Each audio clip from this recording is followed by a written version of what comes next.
They always say every neighborhood has that one neighbor who believes the entire world should revolve around them. But in Maplewood Estates, that neighbor wasn't just difficult. She was a legend, and not in the flattering way, because everyone knew her by the nickname HOA Karen. From the day she moved in, she made it her mission to micromanage the entire community, demanding rule changes, nitpicking landscaping, and even issuing handwritten violation notices to her own neighbors when she didn't like the color of their curtains.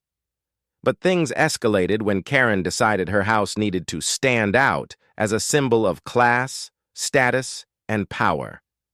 Ignoring the HOA guidelines she herself had pushed so aggressively on others, she constructed an enormous fountain in her front yard, complete with blaring lights and a sound system that played classical music late into the night.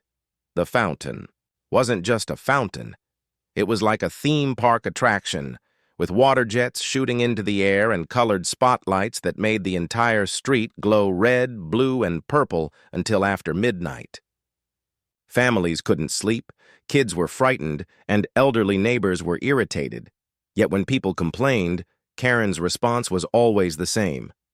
"This is my property, and I have the right to do whatever I want. If you don't like it, maybe you don't belong in Maplewood Estates." That arrogance became her trademark, and soon people stopped trying to reason with her and instead began filing formal complaints with the HOA board. The board, though strict with everyone else, was hesitant with Karen because she was manipulative and loved to threaten lawsuits at the first sign of pushback. But eventually, the evidence piled up: noise disturbances logged by police reports, photos of the blinding lights shining into neighbors' windows at 2 a.m., and petitions signed by nearly the entire block. When the HOA finally sent Karen an official notice demanding she remove the illegal fountain within 30 days, she laughed and tore up the letter in front of the board president's face, declaring, "You all work for me whether you like it or not." Her behavior only got worse. She started charging her neighbors viewing fees, claiming that since her fountain was such an attraction, anyone walking past her property should pay for the privilege of enjoying it.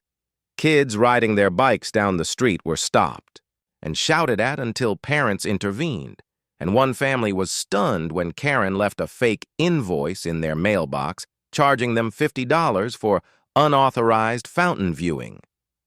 People were beyond furious, but Karen thrived on the chaos. To her, this was proof that she was the queen of Maplewood Estates. Still, the residents didn't give up. They escalated the matter to the county code enforcement office, providing documentation of zoning violations, noise disturbances, and even footage of Karen screaming profanities at children for trespassing when they were just riding scooters on the sidewalk. The county took notice, and an inspector was dispatched. But Karen, always prepared to argue, blocked the inspectors. Access to her yard, stood at the gate with her phone out, and shouted about harassment and property rights. She even went as far as to film herself dramatically screaming about government overreach, later posting it online in a Facebook group called Stop HOA Tyranny, ironically portraying herself as the victim even though she was the tyrant. Behind the scenes, the HOA was preparing something bigger. They were working with the county to issue not only fines, but also legal injunctions, knowing that Karen's fountain violated multiple ordinances. Karen, however, believed she was untouchable. She bragged in neighborhood meetings about how connected she was and how no one can tell me what to do with my own land. She dismissed certified letters from attorneys and bragged that her cousin knew a judge. The more she ignored the warnings, the higher the stakes climbed. Her neighbors, once intimidated, now grew more determined because it was no longer just about a fountain. It was about proving that Maplewood Estates wasn't Karen's kingdom. And slowly but surely, the case against her was building into something that Karen, for once in her life, would not be able to laugh off.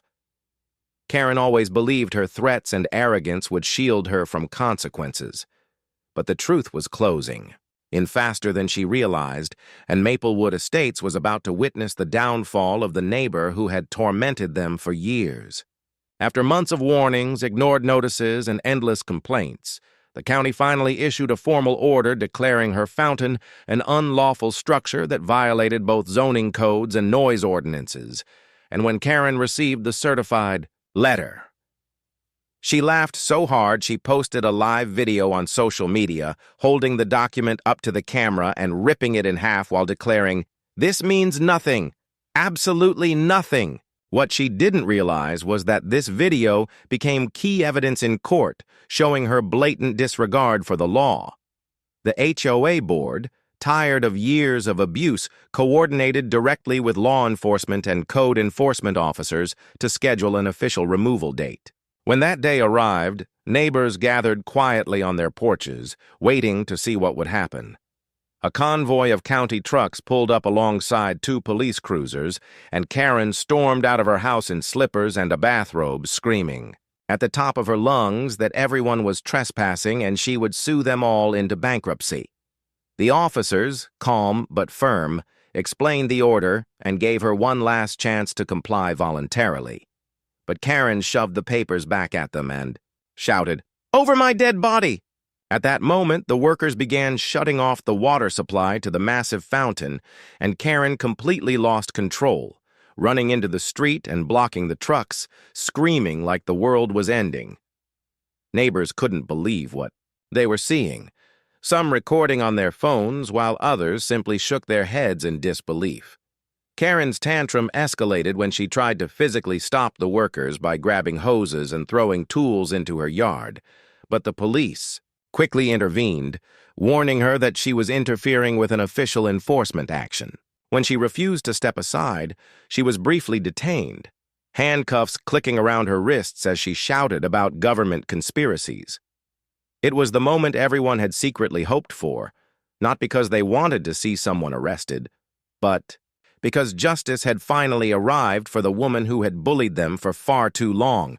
The fountain was dismantled piece by piece, the colored lights torn out, the speakers removed, and by the end of the day, Karen's once grand status symbol was nothing but a muddy patch of yard with broken concrete. The county issued her a fine totaling over $20,000 for repeated violations, plus additional daily penalties until she restored her property to compliance. On top of that, she was charged with disorderly conduct and obstruction, meaning her threats about suing everyone now rang hollow because she would be the one fighting legal battles she couldn't win. For the first time, Karen's confidence cracked. Neighbors noticed her blinds stayed shut, the daily screaming matches at the mailbox stopped, and she even skipped the next HOA meeting, a meeting where, ironically, the board voted unanimously to restrict outdoor lighting and sound systems thanks to her fiasco. Slowly, Maplewood Estates returned to peace. Families sat on their porches at night without glaring lights blinding them, kids rode their bikes without fear of being yelled at, and people slept soundly again. Karen remained in the neighborhood, but the aura of power she once flaunted was gone. Her fines crippled her financially, her reputation was destroyed, and her neighbors no longer looked at her with fear. They looked at her with pity and a quiet satisfaction that justice had been served. In the end, Karen learned the hard way that no matter how loud you shout or how big you think you are, the law is louder, and a community united is stronger than any one entitled person.